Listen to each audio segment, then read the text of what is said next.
Alors cette catastrophe aérienne, la troisième en quelques jours, tombe aussi en pleine période de vacances et inquiète beaucoup de familles. Pourtant, il faut rappeler que l'avion reste malgré tout le moyen de transport le plus sûr au monde, loin devant la voiture. Explication Christophe de Vallombras. Toute la journée à Roissy, les décollages se sont succédés comme d'habitude. Le trafic aérien français a fonctionné à plein régime. Voici tous les avions en vol à 17 heures précises. Chaque marque est un appareil, plusieurs centaines au-dessus de la France, près de 5000 sur l'Europe qui disparaît presque sous les silhouettes jaunes. Et à ce moment exact, 11 146 avions volent dans le monde entier. Chaque jour en moyenne, 8 200 000 passagers empruntent près de 90 000 vols. Il y a en permanence environ 650 000 personnes dans les airs. Aujourd'hui, à l'aéroport de Roissy, les passagers avaient bien sûr en tête la série noire qui frappe actuellement le transport aérien. Du coup, on prend l'avion, on se dit « Oh là là, pourvu que ça ne nous arrive pas, en plus on est en famille ».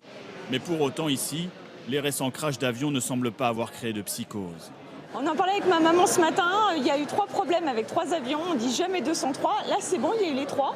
Donc non, on se dit qu'on peut monter dans l'avion. Statistiquement, c'est le moyen de transport le plus sûr. C'est vrai.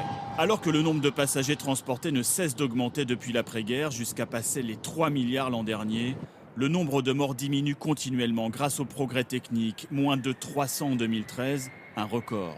À distance parcourue égale, l'avion et le train sont les modes de transport les plus sûrs. Le risque de décès est 2 fois plus important en bus, 7 fois supérieur en bateau et 20 fois en voiture. Plus encore, pour la même distance, un piéton a 180 fois plus de risque de mourir qu'un passager d'avion, un motard 400 fois. Statistiquement, une personne décède en avion tous les 113 000 vols. Xavier Titelman, vous êtes également formateur au centre de traitement de la peur de l'avion. Je vous pose une question très simple. Faut-il avoir peur de prendre l'avion? La réponse est simple, c'est évidemment non. On reste sur des événements qui semblent dramatiques et qui se superposent les uns avec les autres, surtout sur un timing très serré. En réalité, ils ne sont pas liés les uns avec les autres. Un avion qui se fait tirer dessus par un missile, ça n'a aucun effet sur la sécurité de votre vol que vous prendrez demain pour les États-Unis. Et si vous annulez votre vol pour prendre une voiture à la place pour un même trajet, évidemment, les risques sont beaucoup plus élevés. Merci beaucoup d'avoir répondu à nos questions, d'avoir apporté votre éclairage ce soir sur France 2. Merci beaucoup.